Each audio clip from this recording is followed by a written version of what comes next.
Okinawa, la batalla por mar y aire más grande de la historia. El 1 de abril de 1945 amaneció claro y despejado en el mar de la China Oriental, mientras una flota americana de barcos de guerra y de transporte de tropas se reunía frente a la isla de Okinawa.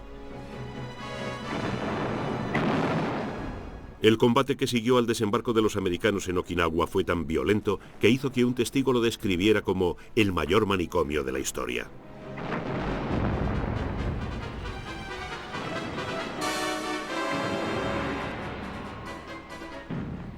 También introdujo una nueva palabra en los idiomas occidentales, kamikaze, bombardero suicida.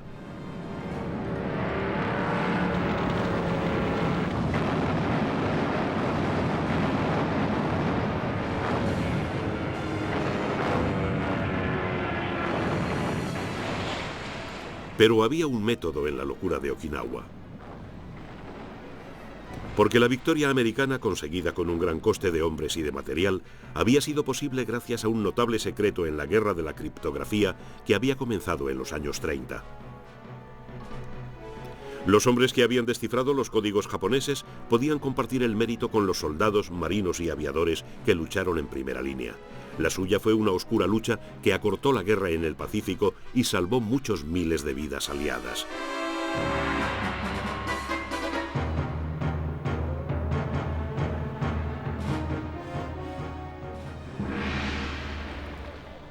El camino hacia la guerra en el lejano Oriente y el Pacífico había comenzado en los años 30.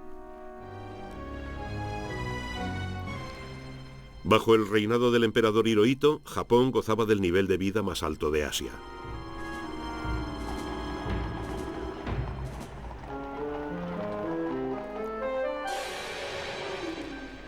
Pero sus poderosos jefes militares eran conscientes de que Japón carecía de materias primas, carbón, acero y petróleo, la base de la prosperidad en tiempo de paz y también los pilares de la guerra.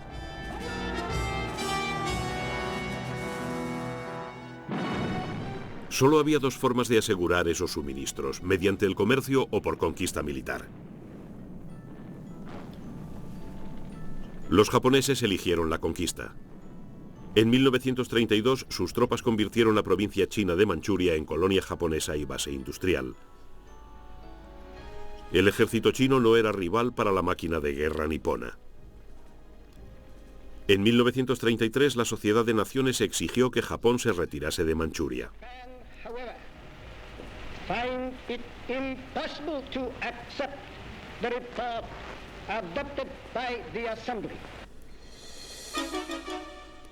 La respuesta de la delegación japonesa fue drástica y contundente.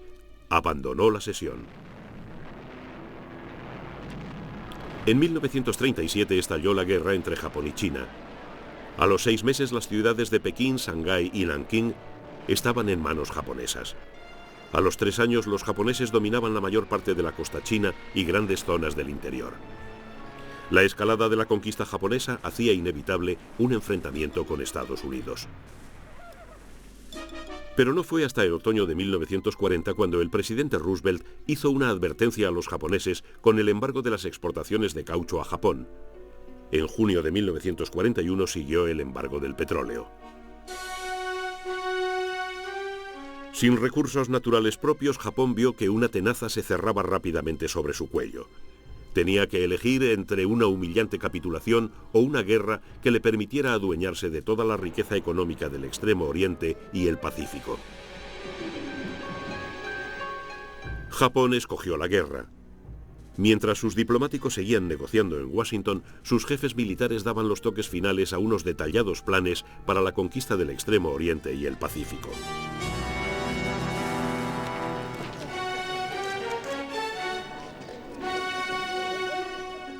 Los planes fueron aprobados el 3 de noviembre de 1941. La suerte estaba echada. El arquitecto de esos planes era el genial almirante Isoroku Yamamoto, comandante de la flota combinada nipona. Paradójicamente, Yamamoto era un admirador de Estados Unidos, donde había servido como agregado naval en Washington. Yamamoto era consciente de que la guerra podía desencadenar la potencia económica americana, casi ilimitada. Advirtió al emperador Hirohito que aunque confiaba en el éxito inicial, solo podía garantizar 6 meses de victoria.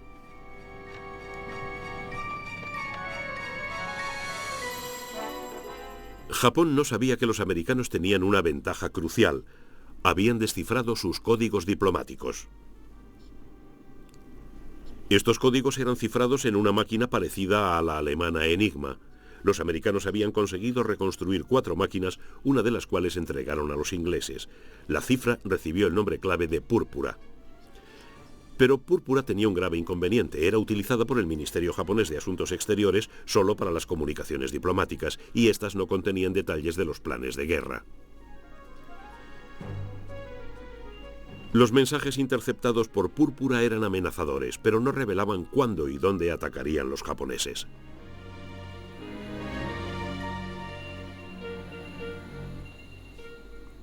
Sin embargo, las ondas de radio vibraban con otro código de mayor importancia que el Púrpura, el código naval japonés JN-25.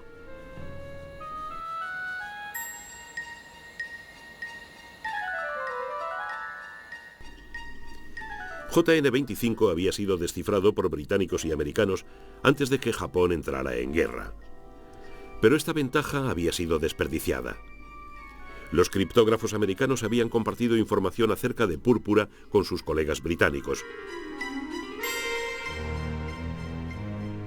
Pero los británicos no informaron a los americanos de que desde el otoño de 1939 sus criptógrafos en el Extremo Oriente y Australia leían rutinariamente las señales navales japonesas. Tenían equipos trabajando en el Centro Neurálgico de Cifra, la Escuela Gubernamental de Código y Cifra en Bletchley Park, donde se había descifrado también el código alemán Enigma.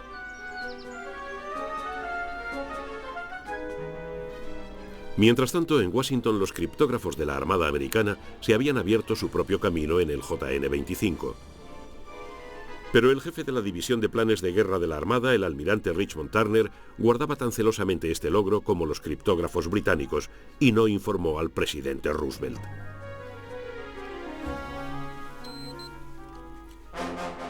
El tiempo se agotaba y los japoneses estaban preparados para la guerra. 10 años de experiencia en China habían fortalecido cada rama de su ejército.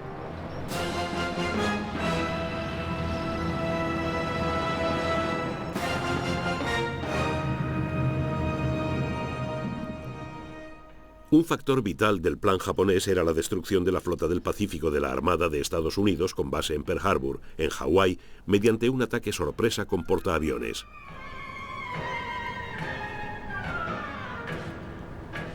La fuerza japonesa encargada del ataque a Pearl Harbor se reunió en secreto en las Islas Kuriles, en la costa nordeste de Japón.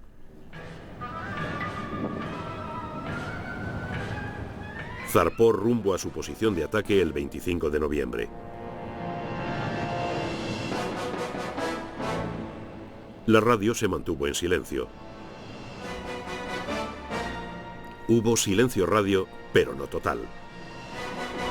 En los días previos al ataque a Pearl Harbor, al menos 20 mensajes enviados por Yamamoto a la fuerza de ataque, cifrados en JN-25, fueron interceptados por las estaciones de escucha británicas y americanas.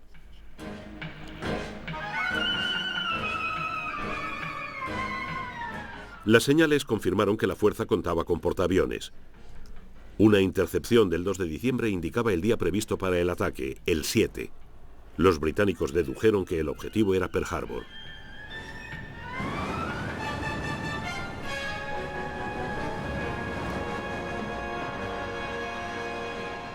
La información fue enviada a Londres y allí se quedó. En América, pistas semejantes del ataque a Pearl Harbor fueron retenidas en los niveles inferiores de la inteligencia naval. Roosevelt y los oficiales superiores al mando en Pearl Harbor permanecían a oscuras. El 7 de diciembre prometía ser otro tranquilo y pacífico domingo.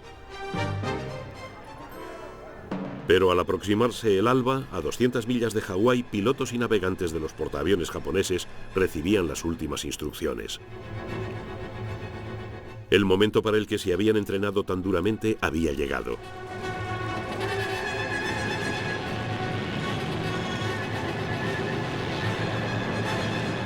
La primera oleada de bombarderos con sus cazas de escolta estaba lista para el despegue. Se situaron sobre Pearl Harbor a las 7:55 de la mañana. La flota americana del Pacífico yacía totalmente indefensa frente a los bombarderos en picado y los lanzatorpedos. Los buques principales estaban amarrados en fila. Eran un blanco seguro.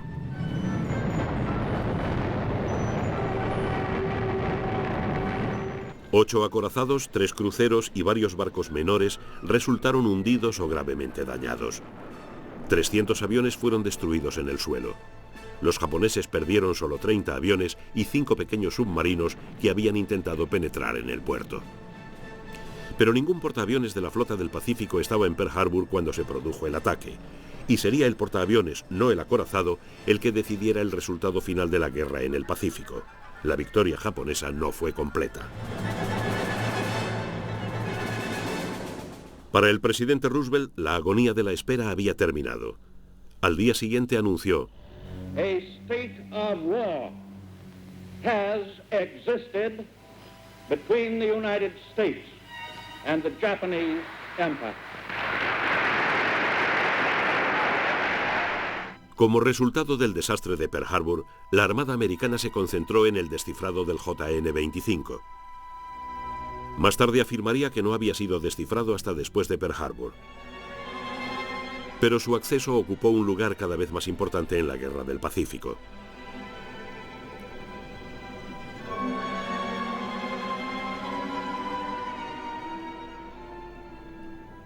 Ni los americanos ni las potencias coloniales del Extremo Oriente estaban preparados para frenar la guerra relámpago japonesa que siguió al ataque a Pearl Harbor.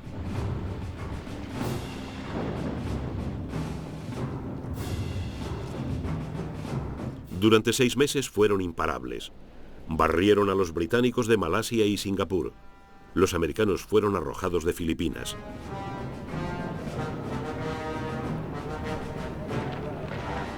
Los japoneses persiguieron a los británicos en retirada por toda Birmania hasta la frontera con la India. Las potencias occidentales habían subestimado la preparación, la fuerza y la coordinación de las Fuerzas Armadas japonesas. En menos de los 6 meses de victorias previstos por Yamamoto, sus hombres habían creado un imperio en el Pacífico que amenazaba a Alaska en el norte, a la India en el oeste y a Australia en el sur.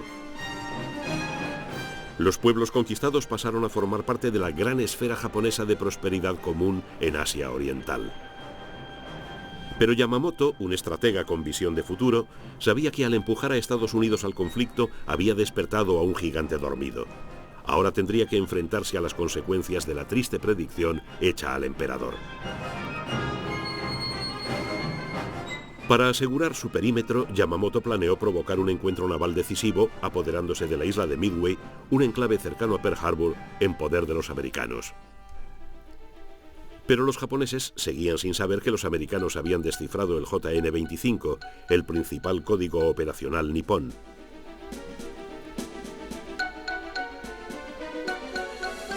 Después de Pearl Harbor, a la estación de la Armada Americana de escucha en Hawái, cuyo nombre en clave era Haipo, se le asignó un papel principal en el descifrado de JN-25. El enorme tamaño del Teatro de Operaciones del Pacífico aseguraba que no habría escasez de material sobre el que trabajar. En el verano del 42 se interceptaba el 60% del tráfico japonés de información, del cual se analizaba a fondo la mitad. Al mando de Haipo estaba el teniente comandante Joseph Rochford, un hombre con memoria fotográfica para nombres, señales y fechas.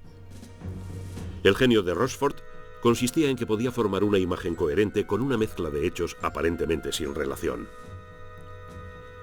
Los americanos llamaron a sus descifrados Ultra, el mismo nombre en clave que usaban los británicos para la información ultrasecreta conseguida al descifrar los códigos de la Enigma alemana. Ambos aliados adoptaron normas semejantes para el uso de ese material. A los comandantes de campo se les suministraba una historia tapadera para ocultar de dónde procedía la información. Los japoneses tampoco advirtieron que sus códigos habían sido descifrados. Cada revés fue atribuido a otras razones, a menudo a las historias tapadera inventadas por los aliados. Fue el secreto más crítico de la guerra.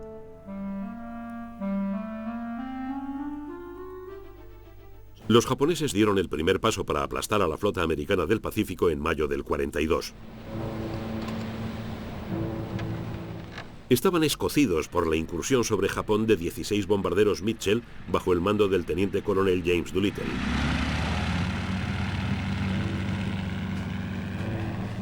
El alto mando japonés decidió ejecutar la propuesta de Yamamoto sobre Midway. Pero primero siguieron con los planes de ampliar los puntos de apoyo que habían conquistado en Nueva Guinea, desembarcando tropas cerca de Port Moresby. Y continuaron con las incursiones aéreas en el puerto de Darwin, en el norte de Australia. Era un recordatorio de lo cerca que habían estado los japoneses de cortar las comunicaciones de Australia con Estados Unidos. En abril de 1942, los desciframientos de Haipo iban formando una imagen de los planes nipones para montar una gran operación en la zona de Port Moresby. Los japoneses amenazaban con atacar Port Moresby y la isla de Tulagi, en las Salomón del Sur. El 27 de abril, hubo un cambio en las señales de llamada japonesas que los escuchas americanos reconocieron como un indicio cierto de que se iba a iniciar una operación. La flota del Pacífico fue alertada de los inminentes ataques japoneses a Port Moresby y Tulagi.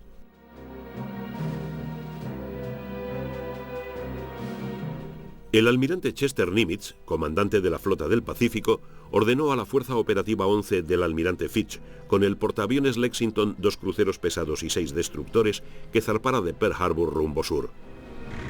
Tenían que reunirse con la Fuerza Operativa 17, mandada por el almirante Fletcher desde el portaaviones Yorktown, en el Mar del Coral, al oeste de Nuevas Hébridas.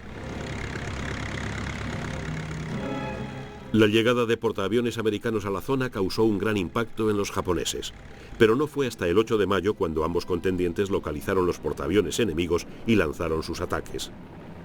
La batalla que siguió fue la primera en la que las flotas no llegaron a avistarse, solo vieron a los aviones enemigos.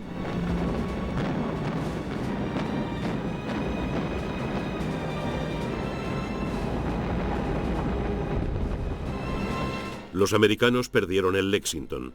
Muy dañado por los aviones japoneses, tuvo que ser hundido por torpedos americanos.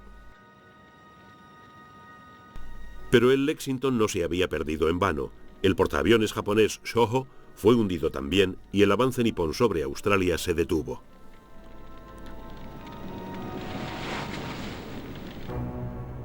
Los grupos aéreos del portaaviones americano comprobaron que estaban en condiciones de igualdad con el enemigo.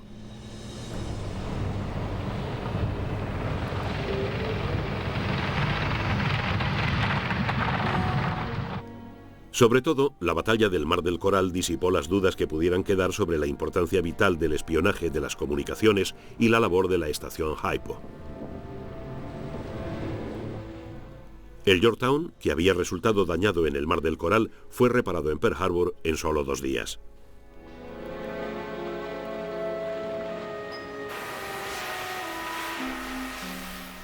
El 20 de mayo zarpó para unirse a los portaaviones Enterprise y Hornet, ambos novatos en la lucha entre portaaviones, para el decisivo enfrentamiento ante la isla de Midway.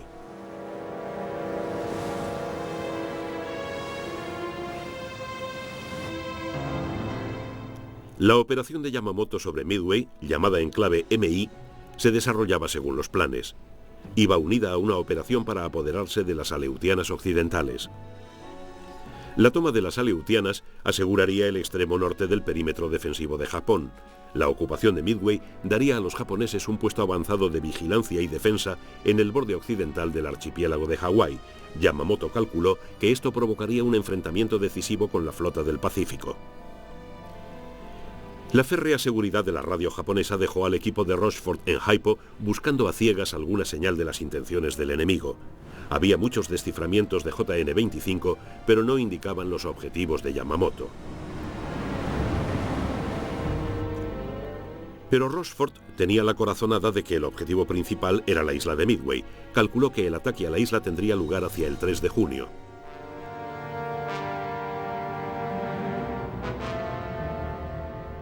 Pero el comandante en jefe de la flota americana, el almirante King, no estaba de acuerdo. Él creía que los japoneses pensaban atacar la costa oeste de Estados Unidos a mediados de junio.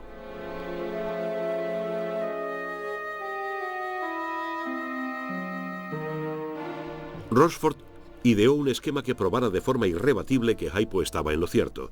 Tendió una trampa a los japoneses. Dispuso que la guarnición de Midway enviara un mensaje por radio sin codificar, comunicando que se estaban quedando sin agua potable. Era un mensaje administrativo insustancial. Rochefort pensó que no despertaría sospechas en los japoneses. El enemigo se tragó el anzuelo.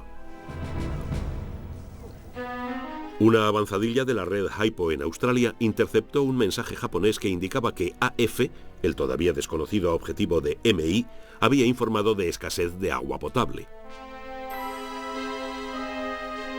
La treta de Rochefort había revelado el objetivo japonés. Posteriores desciframientos mostraron que MI tendría lugar el 4 de junio. Alertada la guarnición, las fuerzas operativas 16 y 17 navegaron hasta su posición al nordeste de Midway para esperar a los japoneses. Era el golpe más sensacional de la inteligencia militar en la historia de la guerra naval.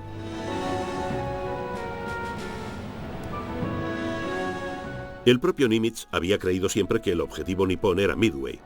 También pensaba que la operación de las Aleutianas era una maniobra secundaria. Era en Midway donde iba a decidirse el futuro de la guerra en el Pacífico. El 3 de junio, un hidroavión Catalina, con base en Midway, detectó a la flota japonesa de invasión navegando hacia la isla. La corazonada de Rochefort quedaba confirmada. Pero Rochefort no podía prever el resultado de la batalla. Los japoneses tenían más portaaviones, 4 contra 3, pero habían perdido la ventaja de la sorpresa. La armada americana estaba mucho más cerca de Midway de lo que habían calculado.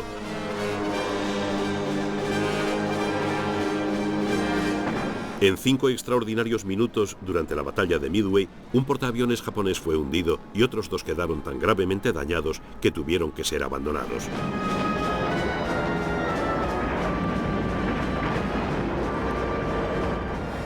Era una nueva forma de batalla naval en la que un ataque desde el cielo podía destruir una flota enemiga en pocos minutos.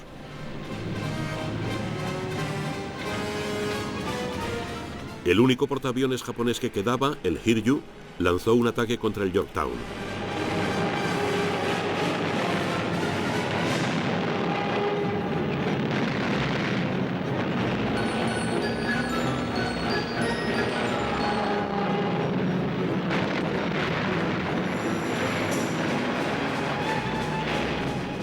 El ataque volvió a abrir las heridas que los japoneses habían causado en el Mar del Coral.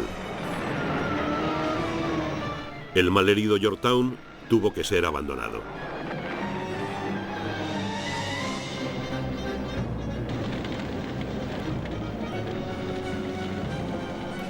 El mismo destino corrió el Hiryu a la mañana siguiente, cuando los bombarderos americanos en picado acabaron con él.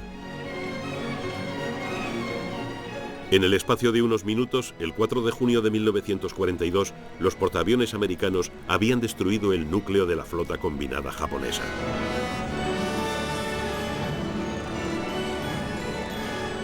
El sueño imperialista japonés se hundió con sus portaaviones en Midway. Los japoneses tenían que defender un vasto imperio que podía ser atacado en cualquier punto por la potente máquina de guerra americana. La predicción de Yamamoto se cumplía y la respuesta americana no iba a hacerse esperar.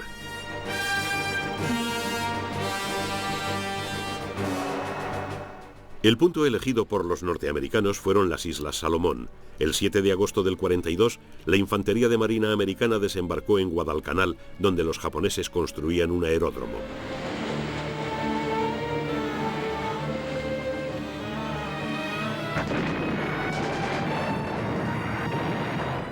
La toma del aeródromo, llamado Campo Henderson en honor de un piloto naval muerto en Midway, desencadenó una serie de combates salvajes en tierra, mar y aire por la posesión de Guadalcanal.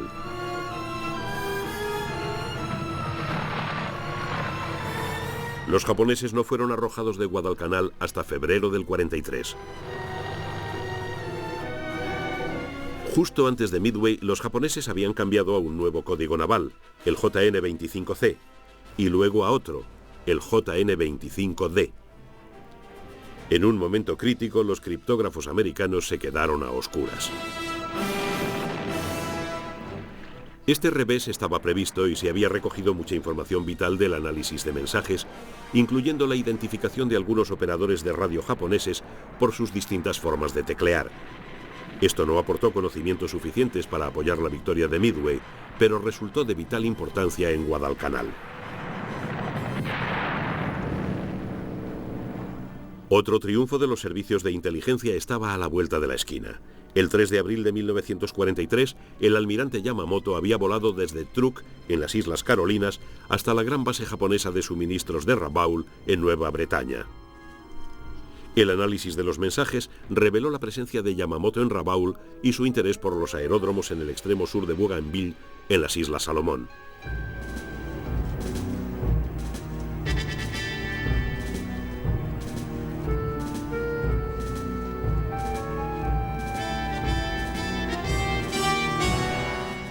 Haipo había sido rebautizado como Frupak, unidad de radio de la Flota del Pacífico.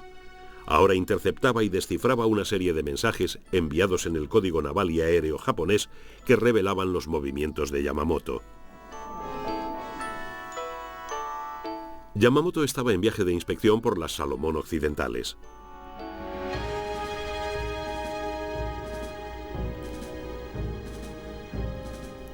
Volaría en un bombardero Mitsubishi G4M, conocido en clave por los aliados como Betty, con una pequeña escolta.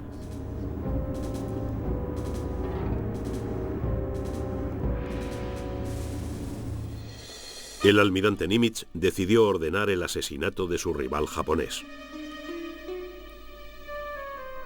Envió un mensaje personal secreto al almirante William Halsey, el Toro, comandante de la zona del Pacífico Sur, preguntándole si podía interceptar a Yamamoto y derribarlo.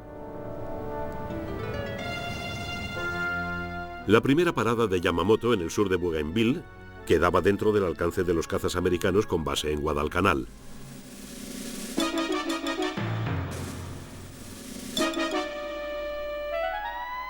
Halsey confirmó que la misión podía ser realizada con cazas Lockheed P-38. Su única reserva era el riesgo de descubrir a los japoneses que sus códigos habían sido descifrados. No podía haber una historia tapadera para esta operación. La decisión se dejó a las alturas, la Casa Blanca y el presidente Roosevelt.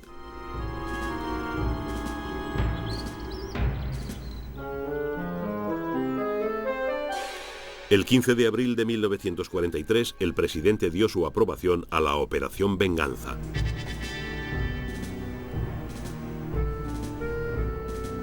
En las Salomón, los subordinados de Yamamoto estaban preocupados por el riesgo que corría e hicieron varios intentos para disuadirle de seguir con su viaje de inspección.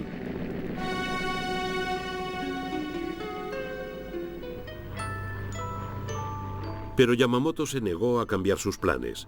En esta fase de la guerra su estado de ánimo era de cansancio y fatalismo. A las 6 de la mañana del 18 de abril, Yamamoto se dispuso a despegar de Rabaul en su Betty. 6 Zeros darían escolta a su avión y a otro en el que viajaba su Estado Mayor. En Guadalcanal, la intercepción de 2 informes meteorológicos en clave indicó que el viaje de Yamamoto estaba a punto de iniciarse. 16 P-38 del 339 Escuadrón de Cazas se prepararon. El avión de Yamamoto fue vitoreado por las tropas cuando despegó de Rabaul. En Guadalcanal, a 4 de los P-38 se les encomendó la misión de derribar a Yamamoto. El resto les daría cobertura.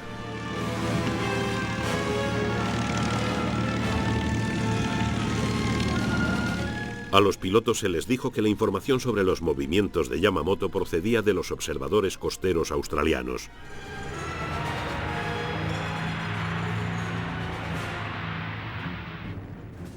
Volando casi todo el viaje a ras de agua, los P-38 interceptaron al objetivo y su escolta a las 9:35 de la mañana frente a la isla de Bougainville. En el combate aéreo que siguió, 4 de los Zeros fueron derribados por el grupo de cobertura, mientras los otros Lightnings iniciaban su trabajo. Los bombarderos japoneses no tenían salvación. El avión que llevaba a Yamamoto se estrelló en la jungla y no hubo supervivientes. Todos los P-38-1 volvieron sanos y salvos. Habían pasado exactamente 12 meses desde la incursión de Doolittle sobre Japón.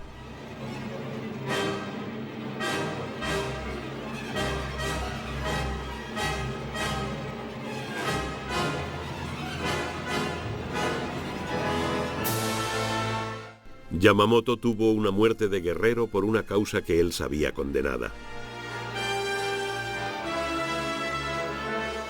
Fue un golpe terrible para la moral japonesa.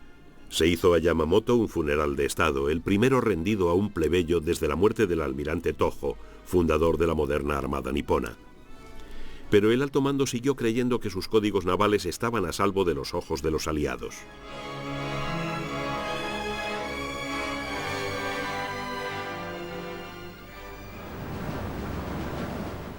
Los americanos comenzaron su viaje isla por isla a través del Pacífico. El bastión japonés de Rabaul había quedado aislado cuando el avance aliado lo rodeó y lo dejó atrás.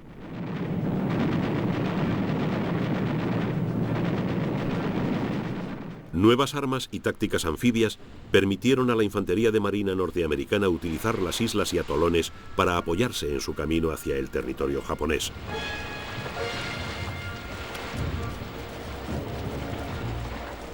La resistencia al avance americano por el Pacífico fue fanática.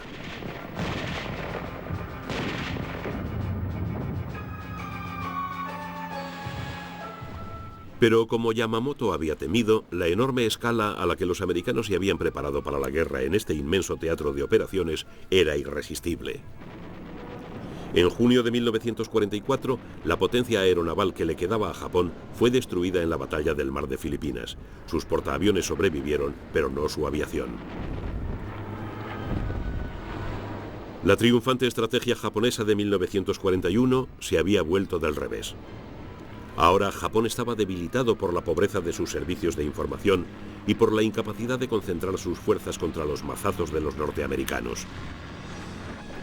A medida que se aproximaban a las islas de Japón, los americanos encontraban una resistencia aún más feroz.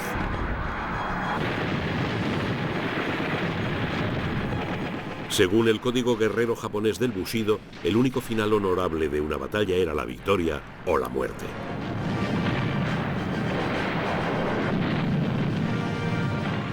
En Saipán, en las Marianas, millares de soldados japoneses buscaron la muerte en ataques suicidas.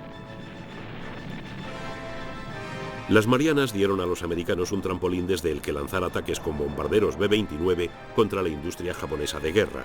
Era la aplicación bélica definitiva de la tecnología de la aviación contra la musculatura industrial.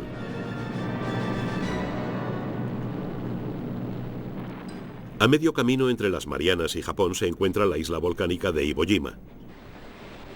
Protegidos por un laberinto de modernas fortificaciones y con una guarnición de 23.000 soldados, los aeródromos de Iwo Jima eran un objetivo esencial en el avance americano.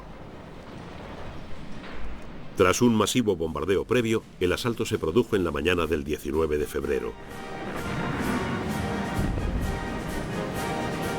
Un corresponsal de guerra describió la lucha en Iwo Jima como la peor batalla que había visto, una batalla en la que los hombres morían con la mayor violencia posible. Apenas 200 defensores de la isla estaban dispuestos a rendirse.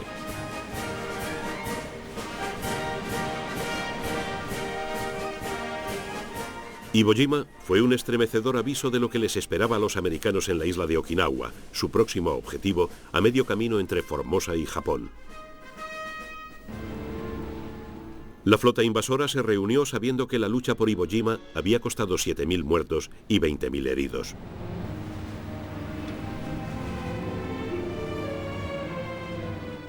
Los comandantes que planeaban la operación estaban decididos a no correr riesgos.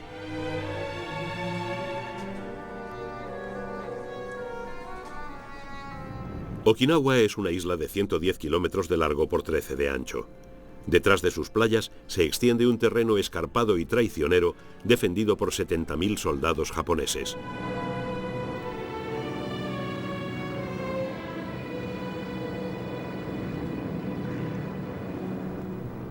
El 24 de marzo de 1945, los americanos comenzaron el más intenso bombardeo aeronaval de toda la Guerra del Pacífico.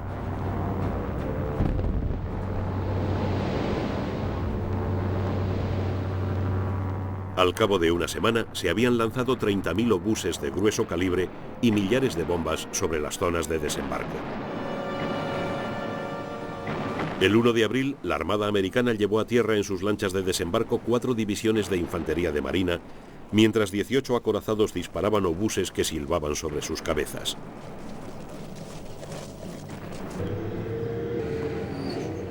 Los infantes de marina fueron los primeros de los 170.000 soldados del 10º Ejército de Estados Unidos a los que se asignó la toma de Okinawa. Los americanos previeron que iban a encontrar una feroz resistencia en las playas, pero el comandante japonés, el general Mitsuro Ushijima, había decidido dejar que los americanos desembarcaran prácticamente sin oposición y llevarlos luego a una guerra de desgaste contra una serie de líneas defensivas en el interior de la isla. Los americanos habían desembarcado en la zona central de la isla para tomar su aeródromo y partir Okinawa en 2 mitades.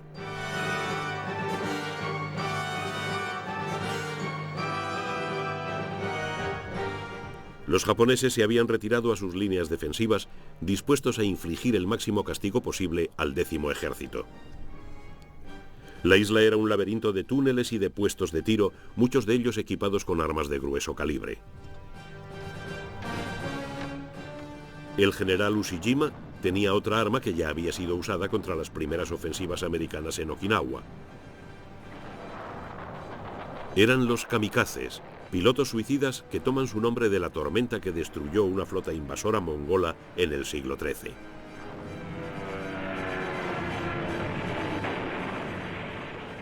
Los kamikazes actuales volaban a través de una tormenta de fuego para estrellar sus aviones cargados de explosivos en las cubiertas de los buques americanos.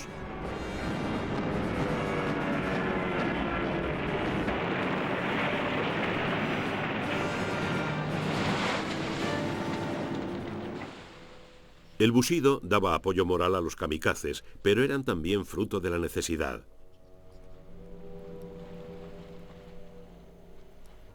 A finales de 1944, la fuerza naval japonesa había sido triturada por la potencia aérea americana. Quedaban pocos pilotos experimentados. La ventaja de las tácticas kamikaze era que podían ser realizadas con éxito por pilotos novatos en cualquier clase de avión. Los kamikazes eran difíciles de parar. Su avión tenía que ser destruido por completo para evitar daños. Y los portaaviones americanos, con sus cubiertas de madera, resultaban particularmente vulnerables a los kamikazes. Como los samuráis a los que imitaban, los kamikazes llevaban el hachimaki, un paño blanco plegado alrededor de la cabeza que mantenía los ojos del guerrero libres de pelo y de sudor. Antes de su misión, el joven piloto escribía las últimas cartas en las que incluía reliquias tales como mechones de pelo. Luego tomaba una taza de sake purificador. Uno de ellos escribió: «Me han dado una espléndida oportunidad de morir. Caeré como una flor de un cerezo radiante».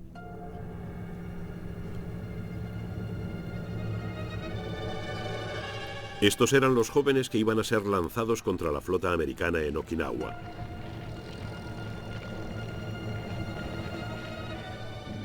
Ya les habían mostrado a los americanos un anticipo de lo que les esperaba cuando la Fuerza Operativa 58, mandada por el almirante Mark Mitchell, hizo una incursión en el mar interior como preparativo para el desembarco en Okinawa.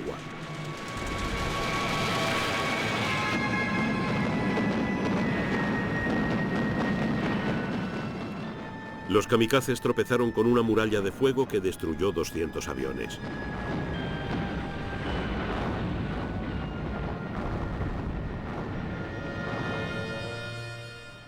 Pero seguían llegando.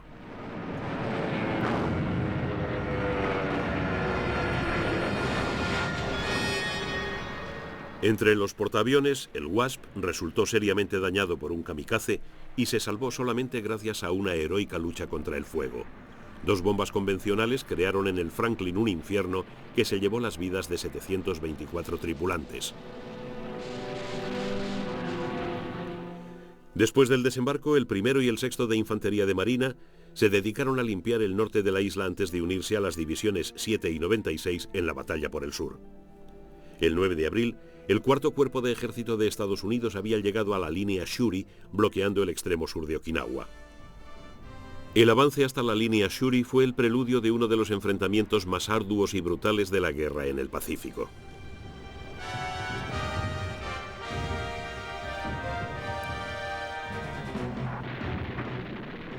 Los americanos tuvieron que abrirse camino por un terreno sembrado de trincheras y de búnkers. Pocos enemigos se rindieron, la mayoría luchó hasta el final.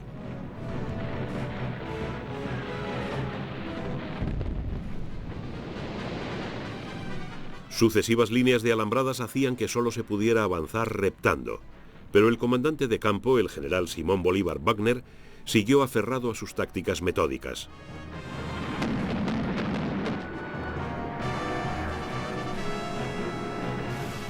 El tiempo trajo lluvias torrenciales procedentes del mar de la China Meridional. El suelo se convirtió en un cenagal en el que se atascaban hombres y máquinas.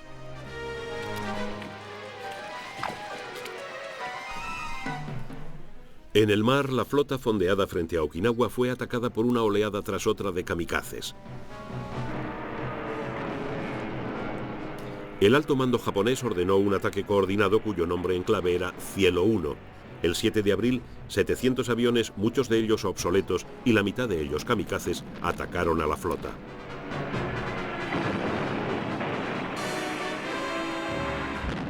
Aquel día los japoneses perdieron casi la mitad de su aviación, pero hundieron 3 destructores, un transporte de desembarco y 2 buques de municiones.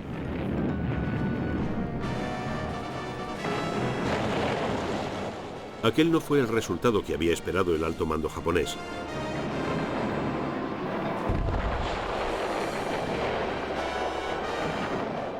Pero el 11 de mayo, 2 kamikazes impactaron en el portaaviones Bunker Hill en el espacio de 3 minutos.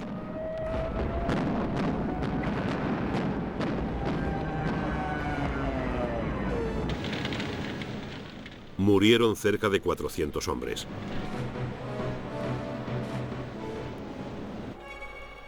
Algunos pilotos kamikaze volaron en misiles Oka, flor de cerezo. Lanzados desde la panza de un bombardero, llevaban una ojiva de 2.600 libras y golpeaban el blanco a 900 kilómetros por hora. Un caza americano filmó al misil y al avión que lo llevaba. Visto desde el aire, ofrecía un blanco perfecto.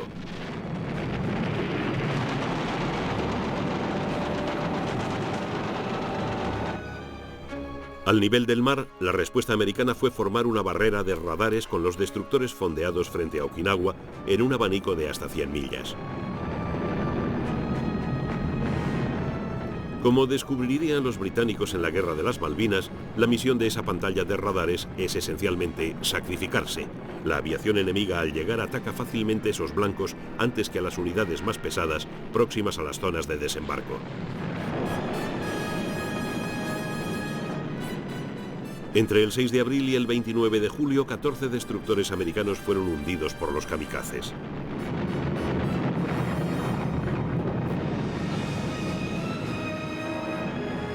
Aparte del Bunker Hill, otros 2 portaaviones, el Enterprise y el Hancock, sufrieron graves daños.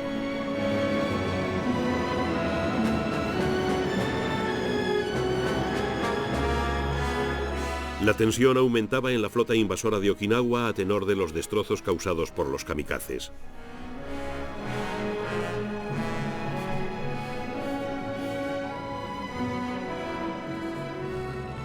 Por contraste, los 4 portaaviones británicos asignados a la Fuerza Operativa 57 salieron mejor librados. Sus cubiertas de vuelo estaban blindadas como una precaución frente al fuego de artillería que podían encontrar en las angostas aguas europeas.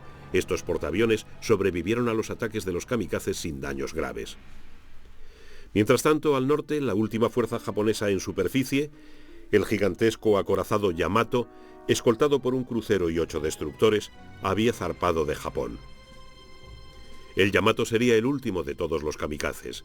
Solo llevaba combustible para el viaje de ida a Okinawa. Pero el Yamato fue detectado mucho antes de que llegara a la zona de desembarco. A mediodía del 7 de abril sufrió el ataque de 300 aviones procedentes de los portaaviones americanos. No tenía cobertura aérea y fue alcanzado por 6 torpedos que dejaron inútil su timón. El Yamato se hundió tras 2 horas de castigo, llevándose al fondo a casi toda su tripulación de 2.300 hombres.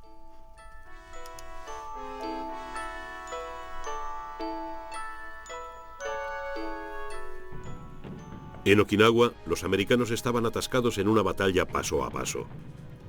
Se presionó a Wagner para que hiciera un desembarco anfibio detrás de las líneas japonesas, pero él siguió machacando la línea del frente.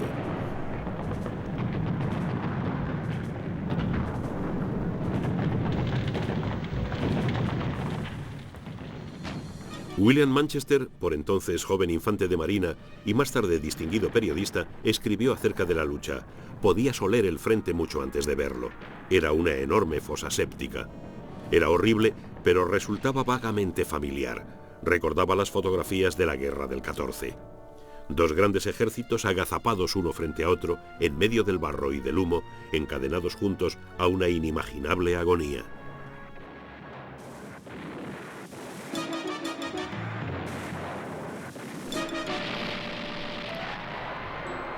La batalla llegó a su punto álgido el 14 de mayo, cuando los infantes de marina lanzaron un ataque contra una colina conocida como Pan de Azúcar en las cercanías de la antigua fortaleza de Shuri. En la lucha cayeron cerca de 3.000 infantes de marina. Se rindieron muy pocos enemigos.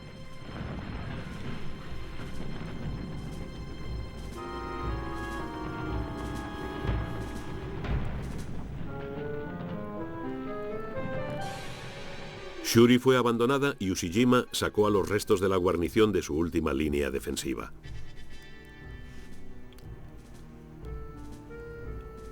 Las ruinas del castillo de Shuri fueron tomadas por los infantes de marina el día 29.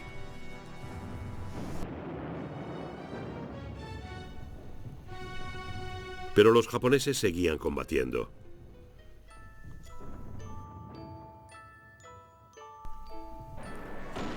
Se apiñaban en un escarpado risco a 5 kilómetros del extremo sur de la isla. Los americanos le pusieron el mote de la Gran Manzana. Este último baluarte se cobró la vida del general Wagner, alcanzado por la metralla en el frente de combate. Fue enterrado en la isla con sus soldados.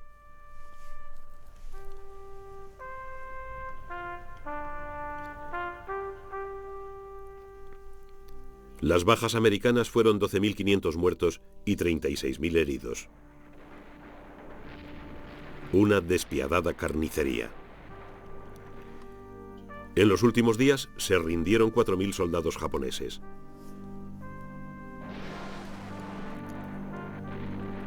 Pero muchos de ellos prefirieron morir en sus búnkers, elevando la cifra total de japoneses muertos a 110.000.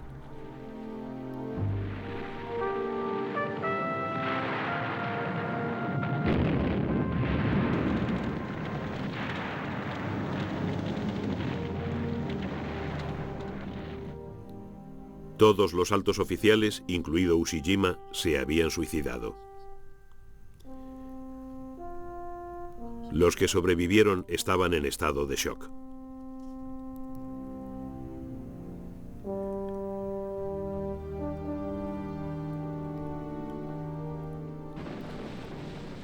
Los ataques kamikazes mataron a más de 5.000 marinos americanos y hundieron 38 barcos. Pero para conseguirlo, los japoneses habían sacrificado cerca de 1 millar de aviones kamikaze.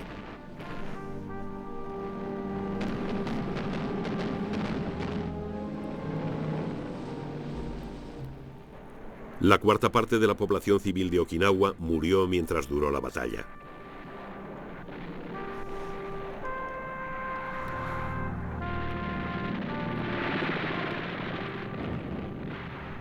Los soldados americanos se horrorizaron al ver cuántos civiles estaban dispuestos a suicidarse. Los militares americanos calcularon que la invasión de Japón podría costar 250.000 muertos. Y aumentaban las pruebas de que los japoneses pensaban usar a toda la población civil como kamikazes.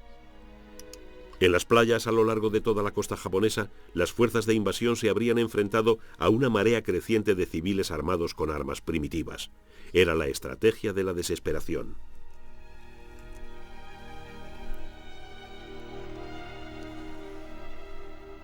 Fue esta horrible perspectiva la que hizo que Estados Unidos se decidiera a emplear su arma más terrible.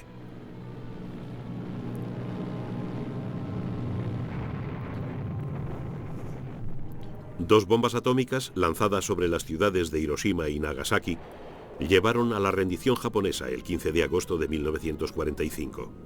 Paradójicamente, las bombas puede que salvaran cientos de miles de vidas japonesas y americanas.